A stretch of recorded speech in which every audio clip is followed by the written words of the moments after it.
마지막 손님. 다케모토 고노스케 지음, 최영혁 옮김. 게이코의 출근길은 언제나 가볍고 상쾌하다. 몇 대째 살아왔는지 어림하기 힘들 만큼 오래된 주택들 중 사토라는 문패가 붙어 있는 집, 역시 무척 낡은 집이지만 게이코의 명랑한 소리와 수수하면서도 청순한 옷차림 때문인지 전혀 우중충해 보이지가 않는다. 다녀오겠습니다.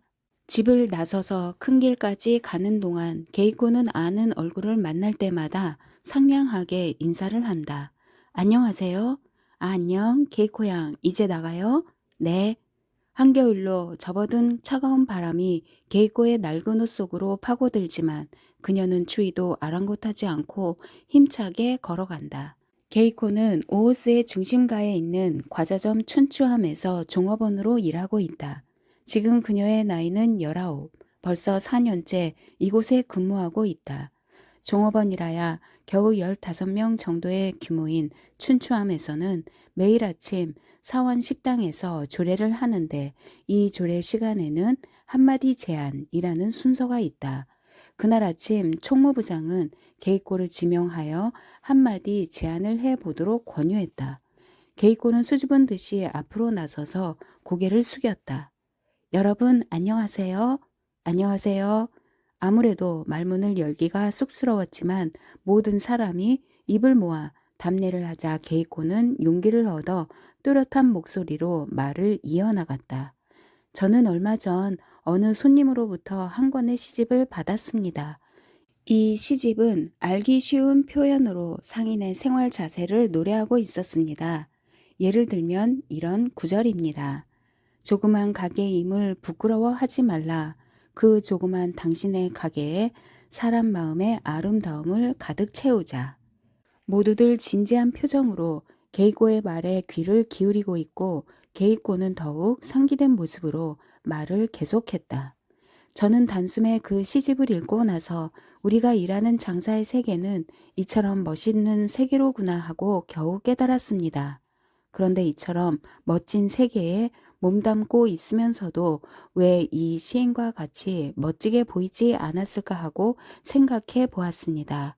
그 이유는 나날이 일에만 쫓겨 마음의 여유가 없었다는 것과 팔고 사는 데에만 정신이 팔려 진심에서 우러나오는 마음으로 사람들을 대하지 않은 탓이 아닐까 생각했습니다. 무엇보다 이 시에서는 똑같은 일이라도 자신의 마음에 따라 멋진 일이 되기도 하고 비참한 일이 되기도 한다는 걸 알았습니다.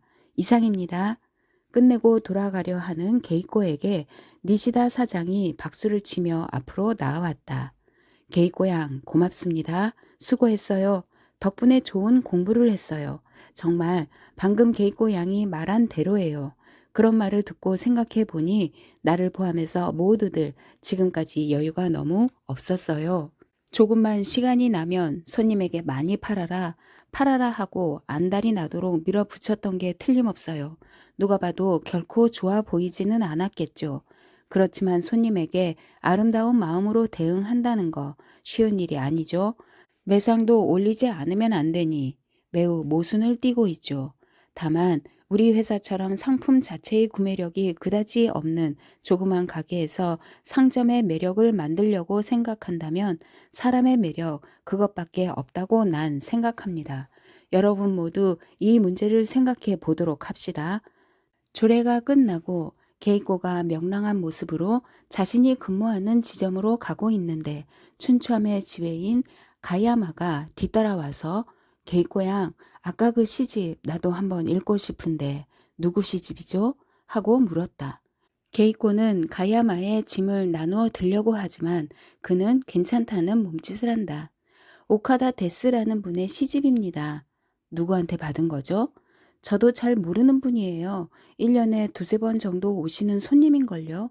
뭐 하시는 분인지 모르겠어요.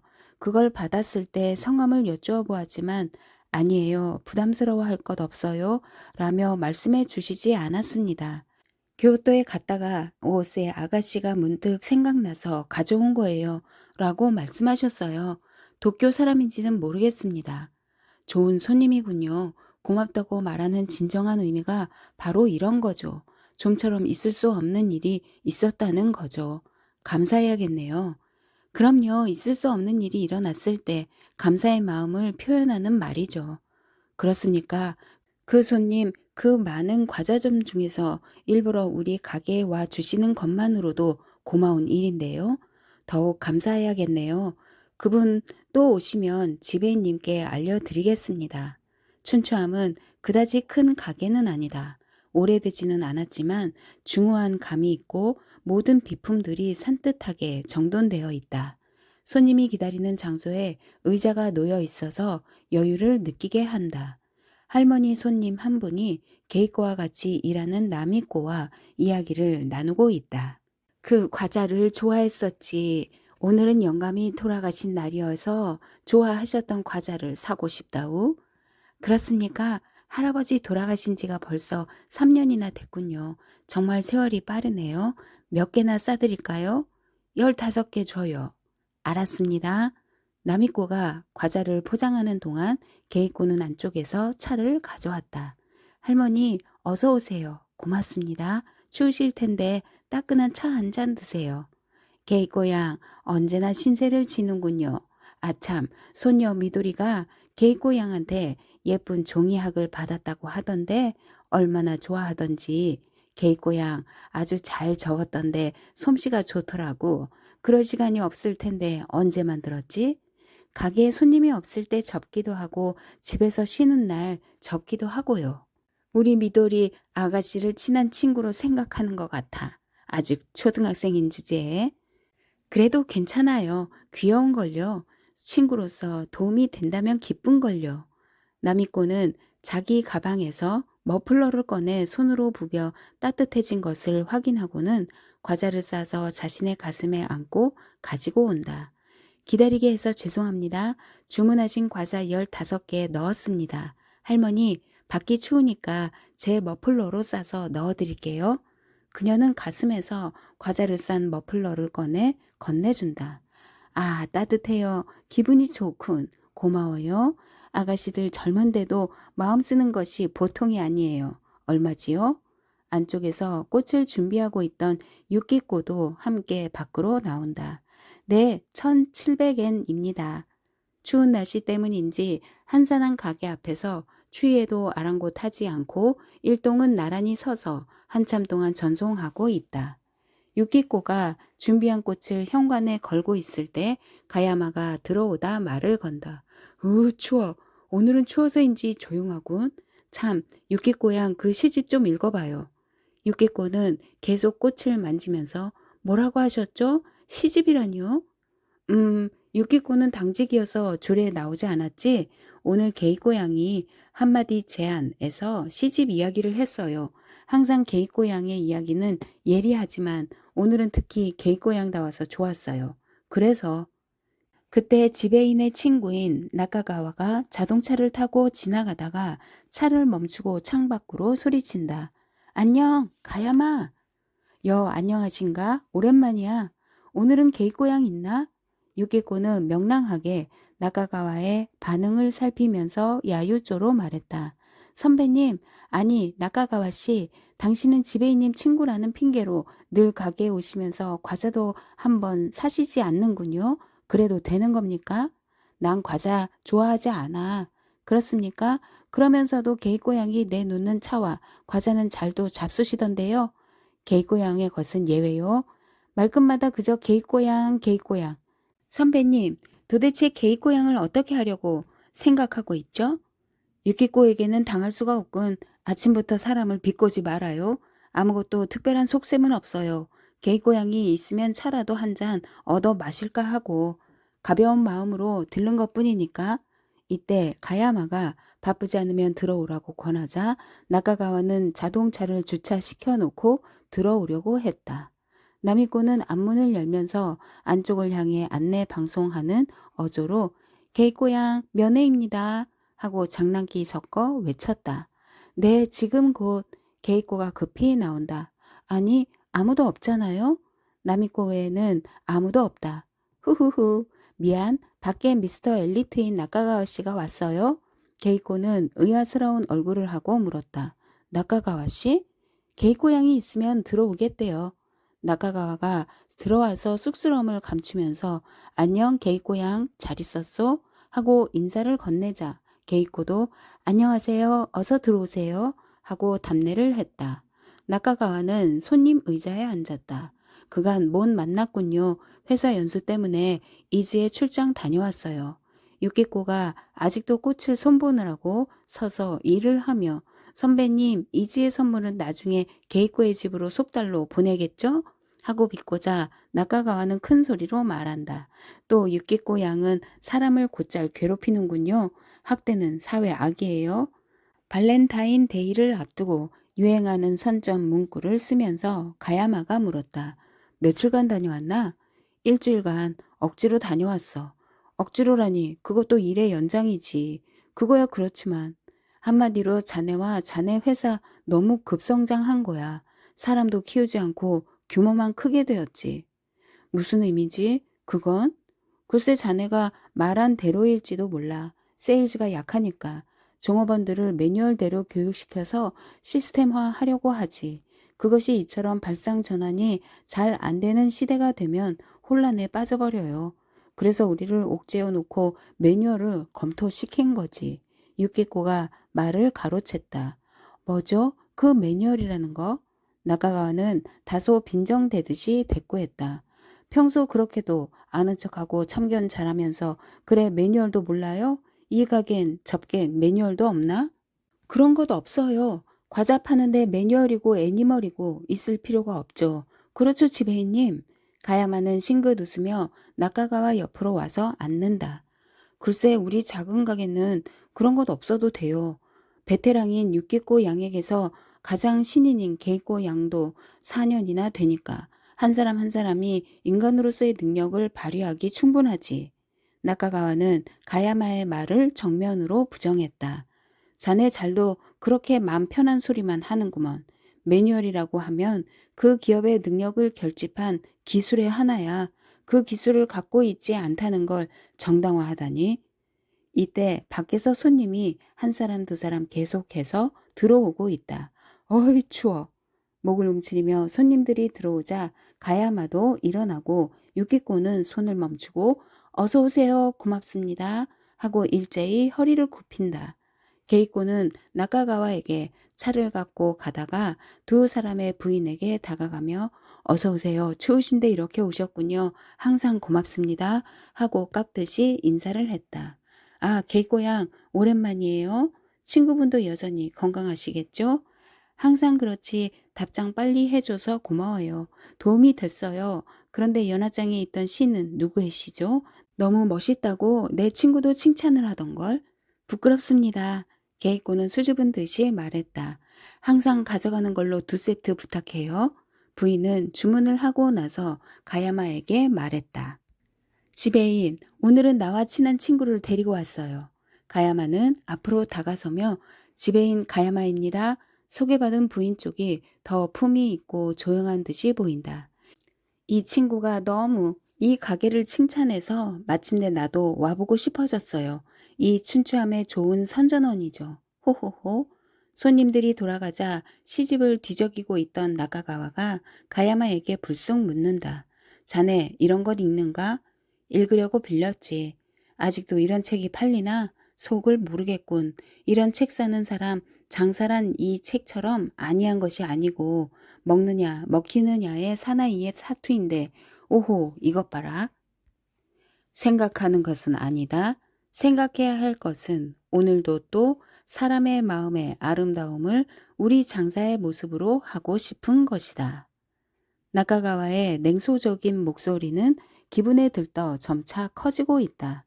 너무 아니하고 마치 소녀 취향적인 로맨티시즘이군. 가게가 번성하지 않으면 무엇으로 상인의 기쁨이 있단 말인가? 기업의 확대 성장이야말로 일하는 종업원이나 상인의 앞날에 희망을 가져올 수 있지 않을까? 그러기 위해서는 이런 정서적인 생활 방식이 아니고 최대한으로 이성을 발휘한 투쟁이 필요하지. 자본력과 조직력을 무기로 하는. 가야마도 점차 흥분하여 대기업에서 일하고 있는 샐러리맨 집단인 자네들은 무엇이든 금방 결과를 얻으려 하지. 이 시는 번성이라는 결과에 이르는 과정의 시가 아닐까? 자네는 무엇이든 자신의 주장만을 타인에게 강요하는군 하고 반론을 제기했다. 나카가와도 물러나지 않고 흥분해서 손님이란 대개 멋대로야. 그런 멋대로인 자기 본의의 손님을 어떻게 일일이 만족시킬 수 있단 말인가? 정서파는 엘리트가 될 수 없어. 그 멋대로인 손님에게 부탁도 받지 않은 것을 자신의 이익을 얻으려고 팔려고 하고 있군. 그 자신도 멋대로 생각하지 말게. 자네 말도 그렇게 말하는군. 그런 것 때문에 대학 때 성적도 좋았으면서 대기업에서 근무하지 않는 건가? 이런 시골거리의 작은 가게에 만족해선 안 돼. 게이코는 과자를 싸면서 나카가와 씨, 남의 책을 멋대로 보고서 시비를 따지는 건 실례가 아닐까요? 사람마다 모두 각자의 생각이 있지 않겠어요? 게이코 양, 내 말을 들어보세요. 내가 말하고 싶은 것은 상인이라면 이성을 발휘하지 않으면 안 된다는 것이죠. 이런 합리주의 경쟁사회에서 겨우 한 사람이나 두 사람의 손님에게 마음의 아름다움을 호소해 봐야 쓸데없는 일일 뿐이죠. 전 나카가와 씨 말씀처럼 어려운 주장은 잘 모릅니다. 다만, 다만 마음으로 느끼는 것을 소중히 하며 살아가는 사람도 많이 있다고 생각할 뿐입니다. 유키코도 나서서 게이코의 말에 맞장구 쳤다. 정말이야 게이코 양에게 동감이에요. 말 없는 게이코의 조용한 저항이요. 더 말해봐요. 이때 많은 손님이 계속해서 들어왔으므로 언쟁은 저절로 멈춰지고 말았다. 이날 오후 다도회가 열리는 다실에서 일을 끝내고 돌아가는 길에 가야마는 게이코에게 새삼스레 격려의 말을 했다. 게이코 양 수고했어요. 피곤하죠? 아니에요. 저는 즐거웠는걸요. 야마다 선생님은 멋있는 분이셔. 솔직하게 기뻐해 주시다니. 그것도 다도의 마음일까? 그처럼 유명한 선생은 으스대어 솔직하지 못한 경우도 많은데도. 그렇군요. 모두 좋은 사람들입니다. 사람은 끼리끼리 모인다고 하니까 어떤 사람과 사귀느냐 하는 것은 아주 중요해요. 전 좋았어요. 모두 좋은 사람뿐이던걸요. 그보다 참, 지배인님, 오늘 아침 나카가와 씨와 매뉴얼 이야기를 하셨는데 매뉴얼이라는 게 뭐죠? 또 게이코 양의 호기심이 시작됐나? 매뉴얼이란 안내서라고 할까? 텍스트라고 할까? 기본을 생각하는 텍스트라고 말해야 할까? 세상이 복잡해지면서 기본을 중요시하지 않으면 안 되는 게 많아지죠. 특히 고도의 기술 사회이니까 매뉴얼은 중요하다고 생각해요. 그렇다면 어째서 나카가와 씨에게 반대하셨죠? 아니에요. 난 매뉴얼을 부정하는 것은 아니에요. 나카가와가 말하는 접객 관계의 매뉴얼은 기본적인 사고방식이 틀려 있어요. 가게나 파는 측의 사정에서 발상하는 매뉴얼은 돈을 벌기 위해서 손님을 적당히 접객하는 것과 다를 바 없어요. 그렇군요. 접객이라 하면 손님의 입장에 서서 해야겠죠? 그렇고 말고, 그러므로 그런 매뉴얼은 손님 측에서 보면 천편일률적인 것밖에 되지 않는 거죠. 그래서 우리 가게에서는 형식보다 기본적인 생각을 중요시하라고 하시는군요. 그것도 매뉴얼입니까? 바로 그거예요. 그 마음을 잃으면 생각과 행동이 이상하게 되어 가게는 단순히 돈과 물건의 교환소가 되어 버리죠. 그렇다면 자동 판매기로 충분하지 사람은 필요가 없지 않겠어요? 여러 훌륭한 사람과 만나 그분들과 마음이 통하기 때문에 우리 일에 기쁨이 있는 것 같아요. 그래요. 인간을 이득과 손해의 대상으로서만 생각한다면 서로 즐거워지는 일에 멋을 포기하는 것이 아닐까 생각해요.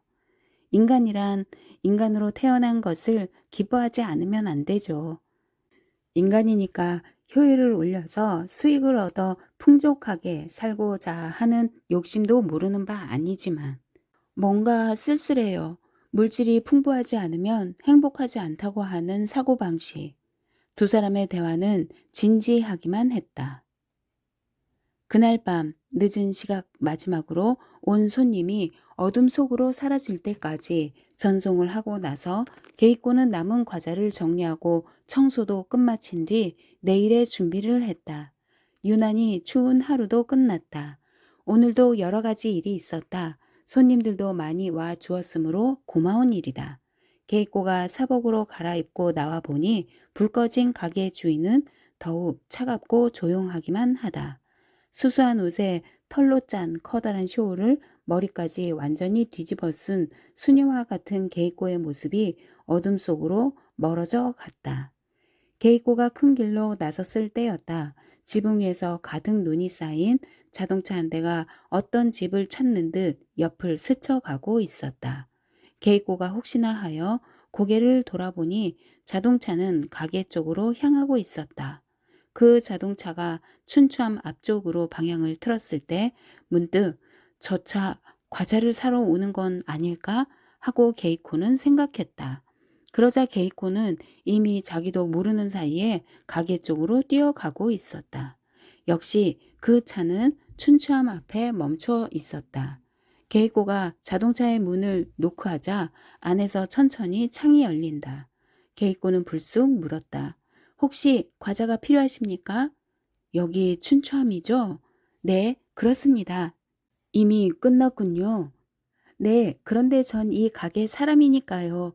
과자가 필요하시다면 곧 가게를 열겠습니다만. 정말입니까? 그거 고맙습니다. 부탁합니다. 네, 금방 열 테니까 잠시 차 안에서 기다려 주시겠어요? 밖은 추우니까요. 네.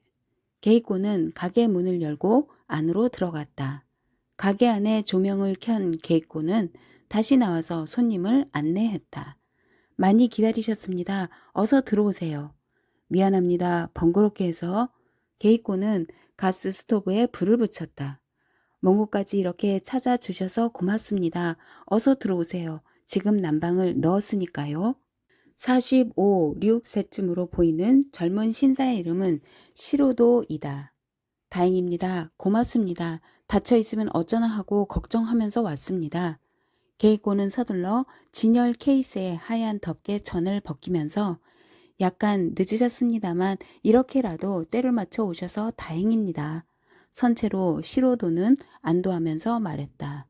실은 어머니가 암으로 오랫동안 병상에 계셨는데 연세가 연세이신지라 아무래도 심상치 않아서 아침에도 의사가 앞으로 하루 이틀입니다 라고 말했습니다. 또 누군가 만나게 하고 싶은 사람이 있으면 알리세요. 잡숫고 싶은 것이 있으면 잡숫게 하세요. 라고 하더군요. 게이코의 얼굴색이 점차 변해갔다. 그래서 어머니 뭐 잡수고 싶은 것 있습니까? 라고 여쭈었습니다. 그랬더니 전에 오옷에 있는 춘추암의 과자를 먹었더니 매우 맛있더라. 한 번 더 그걸 먹고 싶다고 하셨습니다. 그 과자 이름을 아시느냐고 물었더니 잊었다고 말씀하셨어요. 그래서 과자라면 비싼 것도 아닙니다. 제가 곧 사올 테니까 기다리세요. 하고 집을 나온 겁니다. 그런데 공교롭게도 암흑히 부근에 눈이 많이 와서 고속도로에 차들이 줄줄이 밀리는 거예요. 초조한 마음으로 겨우 도착했더니 이미 가게가 닫혀 있지 않겠어요? 어머니가 건강하시다면 다음 기회도 있겠지만 오늘 내일을 알 수 없는 환자라서 이 기회를 놓치면 생애에 2번 다시 기회도 없을 텐데 하고 난감해하던 차였어요. 실망하실 어머니 얼굴이 떠올라서 그런데 다행히 이처럼 친절한 아가씨를 만나서 정말 큰 은혜를 입었습니다. 이야기를 듣고 있던 게이코의 얼굴이 감동으로 굳어져 간다. 그러셨어요. 게이코의 얼굴에 어떤 결의마저 감돌았다. 게이코는 이 이야기를 듣고 감격해버려 어째야 좋을지 몰랐다. 어쨌든 이 세상 마지막으로 우리 가게의 과자가 먹고 싶다고 하는 손님에게 어떻게 보답하는 것이 좋을까를 곰곰이 생각했다. 게이코는 자신의 경우로 바꿔 생각해 보았다. 내 어머니도 병상에 계신다. 그 어머니가 만약 이 세상에서 마지막일지도 모른다는 말을 들었을 때 어디에 무엇이 먹고 싶다고 하시면 나도 무슨 일이 있어도 사러 달려가겠지. 그럴 경우 그 가게에서 어떻게 응대해주면 기쁠까라고 자신이 그렇게 대접받아서 기쁜 그대로 손님에게 해드리라고 생각했다. 게이코는 깊은 생각에서 깨어나서 알았습니다. 그런 사정이라면 과자를 고르는 것은 저한테 맡겨주시지 않겠어요? 그럴 수밖에 없습니다. 부탁합니다. 게이코는 시로도에게 차 한 잔을 대접하고서 바로 과자를 고르기 시작했다. 맡겨 달라고는 했지만 내심으로는 곤란하기도 했다. 중병에 걸린 분이 먹을 수 있어야 하니까 힘들여 씹는 것과 떡처럼 목에 걸릴 위험이 있는 것을 우선 제외하고 부드러운 과자만으로 2개씩 세트했다. 그때 문득 이 과자와 다르다고 하시면 어쩌나 생각했다. 그런 때는 이 덱을 알아 놓았다가 다시 갖다 드리는 방법밖에 없다고 생각했다. 저 괜찮으시다면 주소와 성함과 전화번호를 저기 메모지에 써 주시겠어요? 네, 그러지요. 시로도는 메모지에 주소, 성명, 전화번호를 적었다. 과자 준비가 다 되자 게이코는 시로도에게 건네주며 너무 기다리시게 했습니다. 이것 제 나름으로 적당하다 싶은 것을 골라서 쌓아보았습니다. 아무쪼록 어머님께서 맛있게 드셨으면 좋겠네요. 시로도는 지갑을 꺼내면서 고맙습니다. 그리고 밤늦게 죄송했습니다. 그런데 얼마입니까? 이 과자는 대금을 받을 수 없습니다. 게이코의 목소리는 아주 결연했다. 어째서죠? 시로도는 의아해했다. 이 세상 마지막으로 우리 가게의 과자를 잡수고 싶다는 손님께 모처럼 저희들의 성이니까요. 그래도 일단 닫았던 가게를 열어주고 게다가 수고를 끼치고 과자까지 무료로 받아 돌아간다면 벌 받을 거예요. 어떻든 과자값은 받아주세요. 부탁입니다. 손님, 그런 말씀 마시고 그대로 저희의 성의를 받아주시지 않겠습니까? 부탁드립니다. 그렇습니까? 정 그렇게 이야기하시니 염치 없지만 고맙게 받겠습니다. 어머니도 기뻐하실 거예요. 아가씨 이름이라도 알려주겠어요? 게이꼬라고 합니다. 게이꼬 양 실례입니다만 몇 살이죠? 19살입니다. 내 딸보다 1살 위인데 훨씬 똑똑하고 총명하군요. 정말 훌륭해요. 그보다 어머님께서 기다리십니다. 한시라도 빨리 돌아가셔서 잡수시게 해 드리셔야죠. 몇 번이나 감사하다고 인사하면서도 시로도는 말만으로는 나타낼 수 없는 어떤 감동을 느꼈다. 네, 그렇군요. 고마워요. 게이코 양 정말 고맙습니다. 밖에는 다시 눈이 내리기 시작했다. 차에 타려고 하는 시로도에게 게이코는 당부를 했다. 아무쪼록 운전 조심하셔서 돌아가십시오. 고맙습니다. 어머님 잘 눈물을 글썽인 채 시로도는 또렷한 목소리로 고마워요. 게이꼬양 오늘 밤 일은 평생 잊을 수 없을 거예요. 하고 시동을 걸었다. 서서히 차가 움직였다. 백밀러로 바라보니 게이꼬는 몇 번이나 인사를 하며 전송하고 있었다. 게이꼬는 마음으로부터 그 할머니의 안녕을 빌었다. 부모의 마음을 생각하고 멀리서부터 와주신 이 어른은 얼마나 효성이 지극한 분인가. 사람의 마음이란 아름다운 것이라고 생각해온 게이꼬는 부디 그분이 무사히 집에 돌아가서 어머니의 작은 소망에 응할 수 있게 되기를 간절히 빌었다. 다시 가게로 들어온 게이꼬는 가스를 끄고 나서 자신의 가방 속에서 돈이 들어있는 봉투를 꺼냈다. 봉투에는 코트 적립금이라고 쓰여 있었다. 그 속에서 1,700엔을 꺼내어 그날 매상에 추가시킨 게이꼬는 불을 끄고 밖으로 나왔다. 혼자 밤길을 걷는 게이꼬의 걸음은 꽤 분주했지만 그 표정만은 어느 때보다 한결 밝았다. 맞은편에서 걸어오던 게이꼬 또래의 너댓명 남녀 중에서 누군가가 다가와 게이꼬의 어깨를 툭 친다. 게이꼬 아니야? 고개를 돌려보니 아는 친구이다. 무척 즐거운 표정인걸? 혹시 데이트하고 오는 길 아냐? 게이꼬는 당황하며 고개를 흔들었다. 아니야, 일하고 오는 길이야. 변명할 것 없어. 실은 우리도 데이트 중인걸? 하며 친구는 일행에게로 눈길을 준다. 우린 저녁 먹고 디스코 클럽에 갈 거야. 괜찮다면 같이 가자. 게이꼬가 사양하자 친구는 요란스럽게 손을 흔들며 가버렸다. 게이꼬는 맛있는 저녁을 사 먹고 디스코 클럽에 가는 친구가 조금도 부럽지 않았다. 그녀의 머릿속은 온통 조금 전에 마지막 손님 생각으로 가득 차 있고 그래서 얼굴엔 밝은 표정이 떠오르는 것이다. 집으로 돌아와서 맨 먼저 어머니가 누워있는 방으로 들어갔다. 어머니는 교통사고를 당해 벌써 몇 달째 누워있다. 어머니 돌아왔어요. 오늘 기분이 어떠세요? 오늘은 추웠지? 그런데 무슨 좋은 일이라도 있었니? 그렇게 보여요? 넌 무슨 일이 있으면 곧 얼굴에 나타나잖니.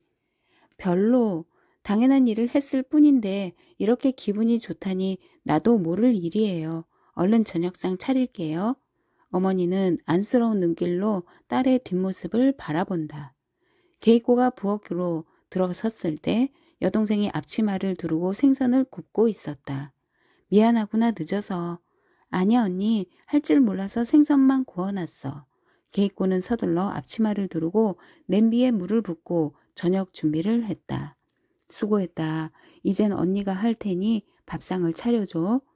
그때 초등학교 6학년인 남동생이 들어와서는 생선구이를 손가락으로 쿡 찔러보더니 과장된 몸짓으로 말했다. 어휴, 또 고등어구이야? 가끔씩 레스토랑에 가서 저녁 먹었으면 좋겠다. 작은 누이가 손을 들어 나무라듯 쥐어 흔든다. 사내 대장부가 반찬 타령하면 못 써. 우리 집은 알뜰하게 살림을 꾸려나가지 않으면 안 돼. 알만한 애가 왜 그러니? 그럼 고등어만이라도 바꿀 수 없어? 반찬 타령 안 하게. 남동생은 여전히 볼멘 소리로 중얼거린다. 네네 도련님 반찬 타령 안 하게 해드리죠. 게이코의 말에 남매는 까르르 웃어버렸다. 게이코에게는 남동생 둘, 여동생 셋이 있다. 장녀인 게이코가 식탁을 애워싸고 동생들과 함께 저녁 한때의 단란한 시간을 보낼 수 있는 시간도 이때뿐인 것이다. 이것 맛 좋은데요? 아버지 지금쯤 어디서 무엇하고 계실까? 아버지 얘긴 꺼내지 않기로 했잖아. 바로 위에 누이가 말을 자른다. 저희들끼리의 토닥거림을 보고 게이꼬는 마음이 아팠다. 막내는 이제 초등학교 4학년이다. 어리다면 어리고 아직 응성을 부릴 나이이기도 하다. 그런데 집을 나가버린 아버지에게서는 벌써 몇 년째 소식이 없다. 동생들도 내색은 하지 않지만 이따금씩 아버지가 보고 싶기도 하고 다른 아이들이 부러울 테지. 식사를 마친 후 게이코는 어머니의 방으로 들어갔다. 작은 소반에 담아 혼자 식사를 하는 어머니의 모습은 병석에 누워있는 사람답지 않게 매우 밝았다. 게이코는 무엇보다도 그 점이 다행스러웠다. 어머니는 자신이 일을 할 수 없게 되어 어린 딸에게 일을 시키는 것을 늘 괴로워했다. 그러면서도 자식들을 생각하여 언제나 밝은 표정을 잃지 않으려 한다는 것을 게이코는 잘 알고 있다. 스탠드를 밝히고 책상 앞에 앉은 게이코는 일기장에 한 편의 시를 쓰기 시작했다. 한 사람의 손님을 기쁘게 해주기 위해 최선을 다하고 한 사람의 손님의 생활을 위해 나의 이익을 저버린다. 인간으로서의 아름다움을 우리 상인들의 모습으로 간직하고 싶다. 시계가 10시를 알린다. 게이코는 시계를 본 다음 뒤돌아본다. 불 꺼진 방 안에는 희미한 스탠드 불빛 아래로 나란히 누워 잠들어 있는 어머니와 여동생의 모습이 보인다. 맨 끝 방문 쪽 비어있는 곳이 게이코의 자리이다. 불을 끄고 자리에 누웠으나 쉽게 잠이 오지 않았다. 벌써 10시. 그 손님 지금쯤 나고야에 도착했을까? 불현듯 그 손님이 떠오르고 꼬리를 물고 온갖 생각이 머릿속에 이어진다. 과자를 보고 기뻐하는 노부인의 얼굴이 갑자기 일그러지며 이 과자가 아니라고 고개를 젓는다. 그 말에 난감해하는 그 사람. 또 다른 영상은 과자가 목에 걸려 고생하는 그 부인과 어쩔 줄 몰라 하는 그 사람. 목에 걸린 과자를 토해내게 하려고 진땀을 빼는 모습 등 게이코의 머릿속을 떠나지 않았다. 그날 밤 이것저것 온갖 생각이 자꾸 떠올라 게이코는 깊은 잠을 잘 수 없었다. 다음 날 어제 저녁의 일이 걱정되어 게이코는 어느 때보다도 일찍 가게로 나갔다. 안녕 나미꼬. 나미꼬가 가게 앞을 쓸다가 종종 걸음으로 다가오는 게이꼬를 맞는다. 안녕 게이꼬. 어쩌녁에 늦게 퇴근했잖아. 그래. 그런데 어째서 이렇게 빨리 나왔지? 게이꼬는 급히 전화기 쪽으로 다가가며 대답했다. 조금 걱정되는 일이 있어서. 어딘가로 다이얼을 돌리는 게이꼬의 표정이 조금은 초조한 빛을 띠고 있다. 여보세요? 시로도 씨인가요? 아, 게이꼬 양이군요. 내가 어제 가게에 갔던 시로도입니다. 어제는 멀리까지 와 주셔서 고마웠습니다. 그런데 어젯밤 어머님은 어떠셨는지요? 네, 나야말로 고마웠습니다. 어젯밤에 곧장 집으로 돌아왔습니다만 역시 차가 밀려 집에 도착했더니 10시 반이더군요. 그런데 어머니는 기다리다 지치셨던지 10시에 숨을 거두신 뒤였어요. 모처럼 개이코 양이 어머니를 위해 골라주신 과자를 맛보여 드리지 못해서 안타까웠습니다. 정말 미안합니다. 어쩐지 나도 돌아오는 길에 공연히 신경이 쓰여서 늦어질 것 같다고 어머니께 전화를 걸었지요. 그리고 개이코 양 이야기도 했습니다. 게이코의 얼굴은 긴장해 있었으나 눈물이 걷잡을 수 없이 흘러내렸다. 울음을 삼키느라 잠시 말을 멈추고 있는데 수학이 저편에서 게이코양, 게이코양 하며 가늘게 목소리가 들려왔다. 네, 미안합니다. 시루도의 말이 이어졌다. 그런데 말입니다. 당신의 마음이 통한 것일까요? 뭐라 형언할 수 없는 편안한 모습으로 눈을 감으셨답니다. 아, 그리고 말입니다. 숨을 거두시기 전에 갑자기 당신의 가게를 그 가게 좋은 가게로군 하고 말씀하시더라는 거예요. 그래서 다행이라고 생각해요. 고마워요. 정말로. 당신의 착한 마음 평생 잊지 못. 시로도 역시 목소리가 젖어드는가 싶더니 잠시 말을 잇지 못했다. 게이코는 그의 말을 듣는 동안 무언가 목구멍을 틀어막는 것처럼 말을 할 수가 없다. 가까스로 게이코는 입을 열었다. 장례식은 언제인가요? 네, 내일 오후 1시 저희 집에서 거행할 겁니다. 수화기를 내려놓고 게이코는 화장실로 달려갔다. 눈물이 걷잡을 수 없이 흘러 하늘을 바라보아도 부옇게 어른거릴 뿐이었다. 마지막 이 세상을 떠나며 먹고 싶은 것도 먹지 못하고 소박한 소망을 이루지 못한 채 눈을 감은 사람을 생각하니 가엾고 불쌍해서였다. 그때 막 가게 안으로 들어오던 지배인 가야마가 게이코의 모습을 보고 게이코 안녕? 그런데 왜 그러지? 무슨 일이 있었어? 하고 걱정스레 묻는다. 게이코는 한껏 마음의 동요를 억누르고 애써 눈물을 감추었다. 아니에요. 아무 일도 아니에요. 무슨 일이지? 평소에 개꼬 양답지 않게. 아무 일도 아니에요. 그렇다면 다행이지만 짐짓 아무 일도 없었던 듯이 말하는 게이꼬의 태도에 더는 묻지 않았지만 가야마는 왠지 석연찮은 표정을 지었다. 그날 오전 게이꼬는 좀처럼 하지 않던 아주 작은 실수를 했다. 반드시 게이꼬의 실수라고는 할 수 없는 일이기는 했지만 손님이 물건을 두고 갔는데 그것을 제대로 챙겨주지 못한 것이었다. 다른 때 같으면 손님이 자리를 뜨면 혹시 잊은 물건이라도 없는가 싶어 꼭 확인하던 그녀였는데 그날따라 뒤늦게 발견한 것이다. 사치코가 그 물건을 들고 뒤쫓아갔지만 시간이 조금 지난 후라 만나게 될지도 걱정되었다. 그러다 다녀왔습니다 라는 사치코의 목소리를 듣고 게이코는 고개를 들었다. 사치코의 손에 물건이 없음을 보고 게이코는 저기 마음을 놓았다. 죽어라고 뛰어갔어요. 다행히 지하철 홈을 나가기 전이더군요. 아주 기뻐했어요. 돌아오는 길에 역전해서 나카가와 씨를 만났는데 그가 바래다 주었어요. 그랬군. 앞으로는 우리가 좀 더 손님에게 신경을 쓰지 않으면 안 되겠어. 그때 나카가와가 가게 안으로 들어섰다. 안녕. 가야마 지배인이 그에게 말했다. 오, 미안하군. 사치코를 태워주었다며? 아냐, 어차피 이곳에 오려던 참이었으니까. 가장 나이 어린 나미꼬가 차를 내오면서 사과했다. 지배인님, 사치코 언니뿐 아니고 우리들 모두가 신경을 덜 썼던 탓이에요. 언제나 선배만 꾸중을 들으니까 미안해요. 게이코는 그녀의 사과에 몸둘 바를 모르며 모두를 달래듯이 말했다. 내 담당 손님인데 내가 조심하지 않았던 탓으로 여러 사람에게 폐를 끼쳐서 미안해요. 누구만의 담당이 아니에요.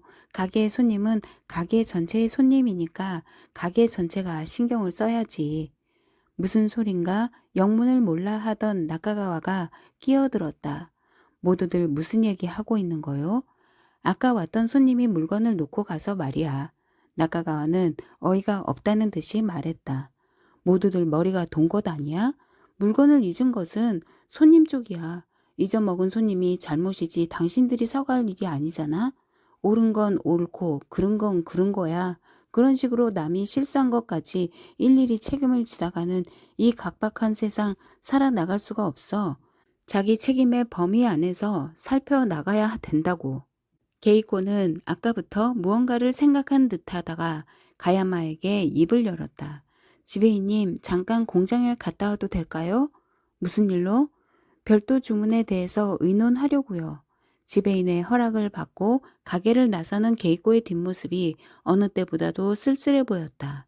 게이코가 나간 뒤 가게 안에서 나카가와는 가야마에게 말했다. 요즘 세상에 그런 것 좀 알고 있어야 한다고. 게이코 양도 풀이 주고 나갔지 뭔가. 알지도 못하면서 참견하지 말라고. 저희가 풀이 죽은 것은 아침부터의 일이야.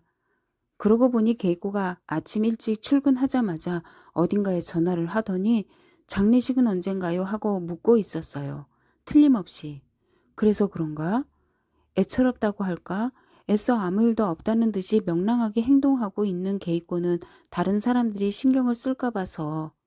그녀들의 대화를 듣고 있던 가야마는 동료의 일에 마음 써주는 그녀들의 착한 마음이 고맙고 훌륭하게 생각되었다. 게이코가 찾아간 공장은 7, 8명이 일하는 작은 규모였다. 공장장이 먼저 게이코를 알아보고 반가운 표정으로 다가왔다. 그의 안내로 직원 식당으로 내려왔다. 웬일이지? 새삼스럽게. 아버지로부터 무슨 연락이라도 있었어? 기운이 없으니. 아니에요. 조금 감기 기운이 있어서 그럴 거예요. 그래? 조심해야지. 잘 버티고 있는 것 같은데 무리를 해선 안 돼. 네. 중년을 넘긴 공장장은 먼 산을 바라보며 감회에 젖으면서 말했다. 참 세월 빠르군. 그때로부터 벌써 4년이 지났으니 그때 여러 사람의 얘기를 들었던들 게이코도 벌써 올해 졸업을 하는 건데 이제 그 얘기는 하지 말아주세요. 게이코는 황급히 그의 말을 막았다. 4년 전 공장장이 발기인이 되어 게이코를 고등학교에 보내는 후원회를 만들었다.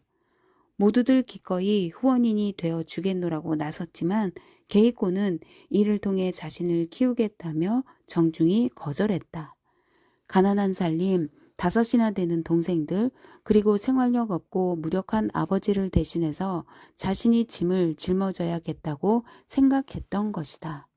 그때 주변 사람들은 누군가에게 응석을 부리고 있으면 그나마 집단이 지탱되지 않아요. 라는 말이 15살짜리의 말인가 생각하며 애처롭고 대견해서 눈시울을 붉혔다. 나는 이렇게 고마운 분들과 함께 일을 할 수 있다는 것만으로도 행복하다고 생각했어요. 지금도 감사하고 있어요. 새삼스럽게 그런 말은 하지 않아도 돼. 그보다도 장례식 과제를 만들어 주셨으면 해요. 장례식? 집안에 누가 불행을 당하기라도 했어? 아니에요. 손님이. 어디 사는 분인데? 나고야예요. 저런 멀리도 사는군. 별도 주문인가? 그 말에 대답을 피하며 오늘 저녁까지 가능할까요? 좋아. 만들어 줄게. 완성되면 전화를 할 테니까. 그런데 예산은 3,000엔 정도요. 알았어. 오후가 되어 가게는 한산했다. 게이코는 미안한 듯이 그 지배인에게로 갔다. 지배인님, 저 내일 유급 휴가 받을 수 있을까요? 그래요. 필요할 테니까 쉬어요. 그나저나 좀처럼 쉬지 않는 게이코 치고는 희한하군. 무슨 일이 있었어요? 아니요, 별로. 설마 나카가하고 어딘가 가는 것은 아니겠지? 나카가 씨하고 어딘가라니 무슨 뜻이지요? 아니, 그렇다면 됐어요. 아까 나카가와가 이걸 놓고 갔어요. 저에게요? 무엇일까? 케이코는 편지를 받아들고 안으로 들어갔다. 편지를 읽어 내려가는 케이코의 얼굴이 점점 굳어졌다. 그날 오후 공장으로부터 별도 주문한 과자가 다 되었다는 연락이 왔다. 케이코는 과자를 포장해서 가방 속에 넣은 뒤 코트값 적립이라고 쓰여진 봉투에서 5,000엔을 꺼냈다. 두툼해지기는커녕 봉투는 오히려 점점 더 얇아져 갔다. 케이코는 금전 출납기를 두드려 5,000엔을 입금시켰다. 그날 오후 금전 출납기에 입금된 5,000엔에 대해 지배인을 비롯한 다른 사람들은 궁금해했다.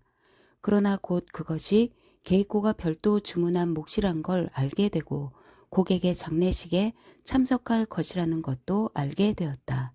그랬었군. 그래서 내일 유급 휴가를 받았으면 하고 원했었군. 지난해 명절에도 케이코는 병으로 누워있는 어떤 부인의 집에 찾아가 유일한 가족인 아들과 함께 놀아주기도 했다. 그 이야기도 손님으로부터 고맙다는 인사를 받고 가게 안에 알려지게 되었다. 자신도 가난하게 살면서 어려운 사람을 돕는 착한 마음씨에 다들 감탄했다. 그보다도 게이코에게 손님 장례식에 참가하는 비용까지 부담시켜도 괜찮을까요? 그 비용을 회사에서 부담하도록 할 수는 없을까요? 형편이 어려운 게이코에게 회사가 신세를 져서는 안 되겠지요. 만일 회사에서 부담할 수 없다면 우리들이 돈을 모으겠습니다만. 아니 잠깐만. 그야 나도 회사에서 내는 것이 좋다고 생각하지만 지금 게이코 양의 행위를 회사 명의로 하게 된다면 모처럼의 그녀의 기분이 어떻게 될까 걱정되는군.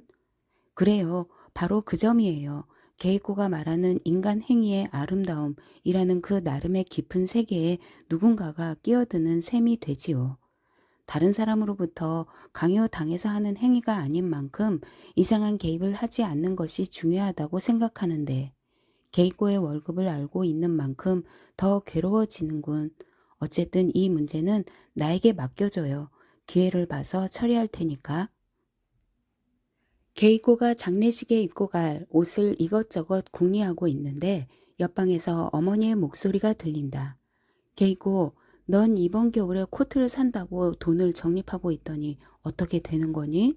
빨리 사지 않으면 겨울이 끝나고 말 텐데. 게이코는 옷을 손에 들고 망설이고 있었으나 밝은 목소리로 응, 올 겨울은 참겠어요. 내년 겨울에 하고 대답했다. 해마다 너는 내년으로 미루고만 있구나. 내년 같으면 애미가 일을 해서 좋은 것 사주겠다. 게이코는 어머니를 향해 밝고 스스럼 없는 표정으로 대답한다. 어머니도 참, 그런 건 어머니가 걱정 안 해도 돼요.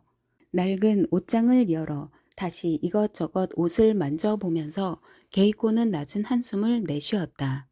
말은 그렇게 했지만 내일 나고야의 장례식에 가려 해도 입을 것이 없다. 게이코는 역시 한창 멋을 부릴 나이의 아가씨이다. 호화롭게 치장을 하고 싶은 생각은 없지만 초라한 모습만은 보이고 싶지 않은 게 그녀의 마음이었다. 하지만 한 벌뿐인 코트는 동생에게 주어버렸고 올해 박앤세일 때 살 생각으로 적립한 돈은 재물이나 여비로 없어지고 마는 것이다. 사람의 아름다움은 옷이 아니라고 억지로 자신에게 타일렀지만 그중 하나를 골라 몸에 대고 거울에 비춰보는 게이코의 표정이 왠지 착잡해 보인다. 다음날 코트 대신 털실로 짠 큰 쇼를 두르고 게이코는 역으로 향했다. 교토에 나가 신칸선으로 가면 나고야까지 1시간 안팎이면 충분하지만 단 몇 푼이라도 차싹시 싼 제레 철도를 이용하기로 했다. 플랫홈에서 기차를 기다리던 게이코에게 누군가 다가와서 아는 체를 한다. 놀라서 바라보니 나카가와였다. 웬일로 게이코 양이 어디를 다 가지요? 네, 잠깐 다녀올 곳이 있어서요. 희한하군. 게이코 양이 어디에 가다니? 다나카와 씨도 어딜 가세요? 나? 나는 하코네까지 출장을 가지. 전동차를 타면 돌아오는 길에 눈이 와도 안심이 되거든요. 그리고 끝난 다음에는 연애가 있고. 열차가 홈으로 미끄러져 들어왔다. 내리는 사람이 다 내리자 출발한다는 신호의 벨소리가 들렸다. 그럼 게이코가 가볍게 고개 숙여 인사하고 기차에 오르자 나카가와가 급히 올라탔다. 기다려요. 나도 탈 테니. 움직이기 시작하는 열차 입구에 선체로 게이코가 말했다. 나카가와 씨 괜찮아요? 급행을 타면 좀 더 빨리 도착할 텐데. 이왕 탈 바에는 게이코 양과 함께 타는 편이 데이트 기분이 들어서 즐거운걸? 게이코는 아무런 대꾸도 하지 않았다. 나카가와는 빈 자리를 찾아서 앉고 그의 맞은편 좌석에 게이코가 앉았다. 무거워 보이는군요. 그 짐 선반에 얹는 게 어때요? 괜찮아요. 나카가와가 무릎 위에 짐을 억지로 뺏으려고 하자 게이코는 반사적으로 소중한 물건이냐 끌어안았다. 뭐가 들었는데? 재단에 바칠 과자예요. 장례식에 가요? 누가 죽었는데? 손님이에요. 그 말에 나카가와의 얼굴에 묘한 표정이 떠오른다. 그것은 어이없다는 심정과 한편으로는 감동하는 표정이었다. 그랬었군. 출장이로군. 여비를 아끼려고 재래선을 타고. 게이코 양은 참 야무지군. 아니에요. 아니라니 그럼 사적인 일로 꽤 친했던 손님이로군. 게이코 양도 좋아했어요. 그 손님? 남자, 여자? 질투를 느낀 듯한 나카가와는 무척 냉정하게 말했다. 곤혹스러워하며 게이코는 아무 말도 하지 않았다. 나카가와는 그야말로 타이르는 듯한 태도로 말한다. 이봐요 게이코, 어떤 사이의 손님인지는 모르지만 게이코는 자기 손님이라고 생각하고 있는 모양인데 그건 게이코의 착각이라고. 모든 손님은 회사의 손님이지. 그 증거로 손님이 가져다주는 이익은 모두 기업의 이익이에요. 너무 깊이 생각하지 않는 게 상책이라고. 손님 장례식에 자기 비용으로 참석해야 할 의무도 책임도 게이코에게는 없어요. 다만 자기 만족일 뿐이지. 게이코는 그 말에 단호하게 잘라 말했다. 괜찮아요. 나카가와는 이번에는 부드러운 태도로 바꾸었다. 그건 그렇다 치고 그 메모 읽어보았소? 네. 어때? 아니 회답을 재촉하는 것은 아니오. 게이코는 어떻게 거절할까 말을 찾다가 겨우 입을 열었다. 나 같은 것에게 고맙긴 하지만 나카가와 씨는 나를 오해하고 있어요. 나는 나카가와 씨가 생각하는 것 같은. 괜찮아. 내가 게이코를 어떻게 알든 그것은 내 주관의 문제이지. 게이코가 곤란한 것은 하나도 없어요. 사랑은 화려한 착각이고 아름다운 환상이라고 하지 않소? 진심으로 설득하려는 나카가와였다. 그런 나카가와 씨, 나는 지금까지 나카가와 씨를 남성으로 의식하고 접촉했던 것이 아니에요. 오해를 준 일이 있다면 사과하겠어요. 하지만 나에게 친절하게 해주지 않았어요? 나는 가게에 찾아오는 손님은 누구에게나 똑같이 성의를 다해 섬기고 있어요. 손님이라고? 나 당신네 가게에서 무엇 한 가지 산 일이 없는데 어째서 손님이요?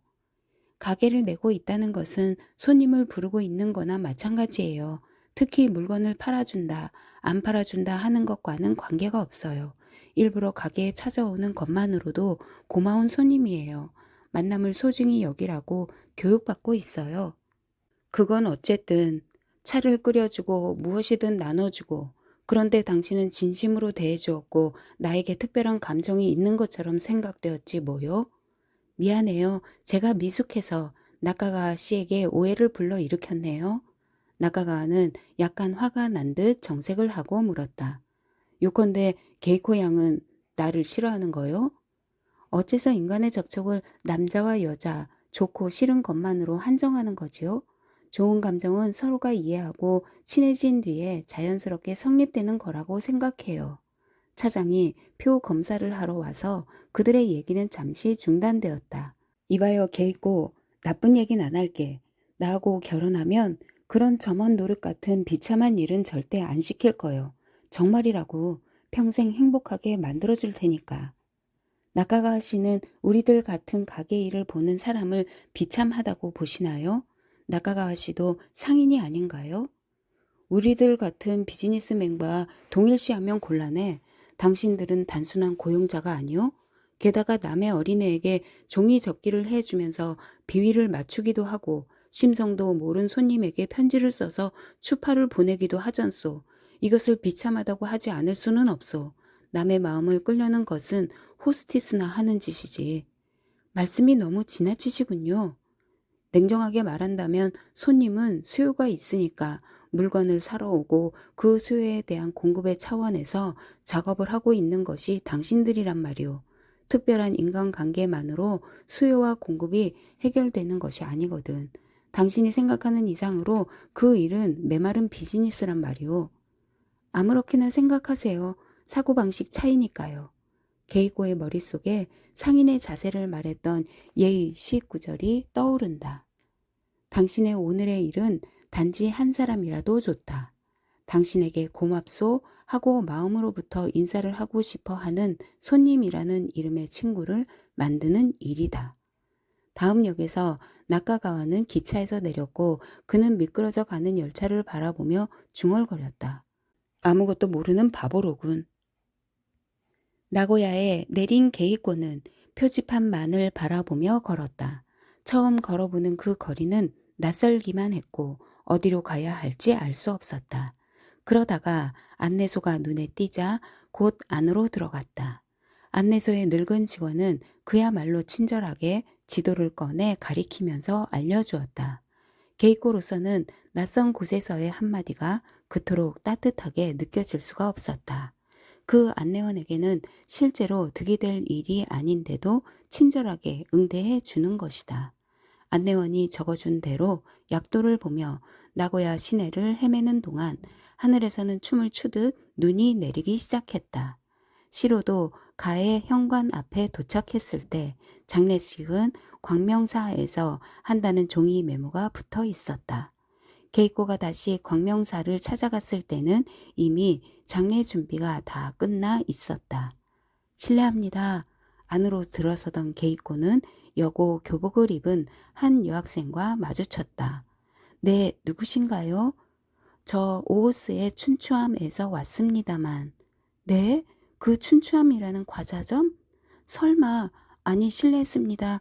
장녀인 요코입니다. 잠깐 기다려 주십시오. 그 여학생은 춘추암이라는 말에 깜짝 놀라며 황급히 안으로 사라졌다. 다시 그 여학생과 함께 나온 사람은 과자점에 왔던 그 시로도 씨였다. 아, 게이코 양, 그저께는 정말 고마웠습니다. 어머니께 도움이 되어드리지 못해서 유감으로 생각합니다. 시로도는 그저 감탄하여 게이코를 바라만 볼 뿐이었다. 게이코는 과자를 누군가에게 건네주고 장례식에만 참석하려고 했는데 시로도 가족들의 청을 뿌리치지 못하여 안으로 올라가게 되었다. 어머니도 기뻐하실 겁니다. 이렇게 와주셔서 정말 고맙습니다. 안에는 꽤 호화로운 재단이 마련되어 있었다. 게이코는 과자 포장을 풀고 시로도에게 건네주었다. 그것을 재단에 올리고 게이코는 염주를 꺼내어 향불을 올리고 분향했다. 그리고 마음속으로 말했다.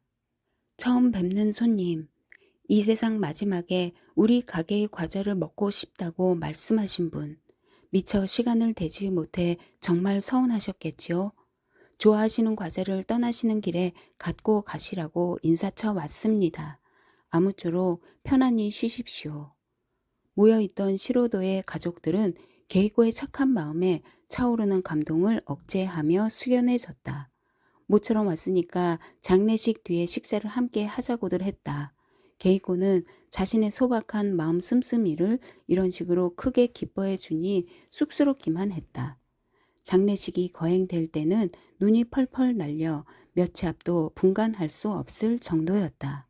우산을 쓴 참배객들의 맨 뒤에 서 있는 게이코의 머리와 어깨에 수북이 눈이 쌓여 갖고 있다. 장례식 선두차 안에서 뚫어지게 게이코를 바라보는 시로도의 눈에서 눈물이 계속 흐르고 있었다. 어머니가 돌아가셨을 때 그는 어머니가 격렬한 고통에서 벗어나 극락으로 가신 것이라고 생각하며 애써 눈물을 참아왔다. 그러나 19세의 게이코가 손님의 마음에 성심껏 보답하려고 우산도 쓰지 않고 눈을 맞으며 무심하게 기도를 하고 있는 모습을 보았을 때 그녀의 아름다운 마음씨에 감동되어 울고 말았다. 인간이 인간에게서 받는 뭐라 말할 수 없는 기쁜 감정의 충격이었던 것이다.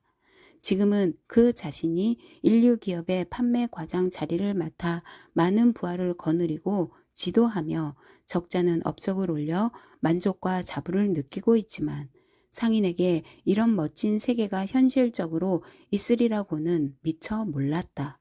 그러던 중 문득 상인의 모습에서 앞치마를 두른 부처님의 모습을 본다라는 말을 떠올리며 그야말로 게이코의 모습이 천사처럼 빛나 보였다.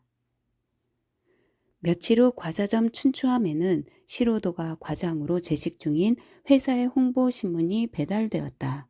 게이코의 미담이 실린 신문이다. 나고야에서 시로도가 붙인 것이다. 인간이 인간으로부터 따뜻함을 받는다는 것이 이토록 감동적이라는 것을 처음 알게 되었다며 게이코를 훌륭히 키워온 여러 사람에게 감사한다고 적혀 있었다. 비로소 게이코의 선행이 알려지고 춘추함의 사장은 상인의 길은 인간의 길이라는 것을 부하로부터 가르침을 받았노라고 무척 행복해했다. 춘추함에는 격려 전화가 끊이지 않았고 무엇보다 게이코의 그런 행동에 냉소적인 반응을 보였던 낙가가 와도 뜻밖의 전화를 걸어왔다. 그는 지금까지 자기의 생각은 모두 틀린 것이었다고 시인하며 시집을 읽고 싶으니 빌려달라고 했다. 싸늘하지만 맑게 갠 오오스의 거리, 비록 코트조차 입지 않았지만 추위를 잊은 듯 걸어가는 게이코의 표정은 밝기만 했다. 해설. 마지막 손님은 정직과 성실을 모토로 살아가는 한 소녀의 아름다운 이야기로 물질 만능과 편의주의에서 물들어가는 현대인에게 진한 감동을 안겨주리라 믿는다.